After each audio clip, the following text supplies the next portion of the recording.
Sunday రోజు afternoon అయితే ముందుగానే ఇవి నానబెట్టుకున్నానమాట. మినపప్పు, ఇడ్లీ రవ్వ. తర్వాత మధ్యాహ్నం ఇంకా ఎండబెట్టుకోవడాలు ఇవి కొన్ని వర్క్స్ ఉంటే కనుక చూసుకొని, మా వాళ్ళందరూ లంచ్ చేసిన తర్వాత నేను కూడా లంచ్ చేసేసి ఇంకా ఒక 1 అవర్ అయితే రెస్ట్ తీసుకున్నాను. లేచిన తర్వాత మళ్ళీ ఇడ్లీ కోసమని పప్పు వేసేసి గ్రైండ్ చేసేసి సెట్ చేసి పెట్టుకున్నాను.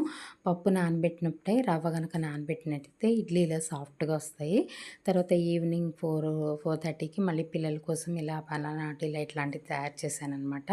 మా తమ్ముడికైతే టీ పెట్టిచ్చేసి, తర్వాత ఇలాగా నెక్స్ట్ డే కోసమని ఇలాగా వెజిటబుల్స్ అయితే కట్ చేసి పెట్టుకున్నాను. దొండకాయలు. తర్వాత ఈవినింగ్ కొన్ని ఇంకా బట్టలు మడత పెట్టుకోవడం అవన్నీ చేసేసి ఫ్రెష్ అప్ అయ్యి రైస్ అయితే పెట్టేసాను నైట్ కోసం. మార్నింగ్ చాలా వెరైటీస్ ఉన్నాయి కాబట్టి ఇంకా కర్రీ ఏం వండట్లేదు. ఇంకా ఈవినింగ్ అయితే మా అబ్బాయిని తీసుకొని సండే రోజు మా ఊర్లో సంతకైతే వెళ్ళాను. ఏం చేశాననేది నెక్స్ట్ వీడియోలో చూడండి.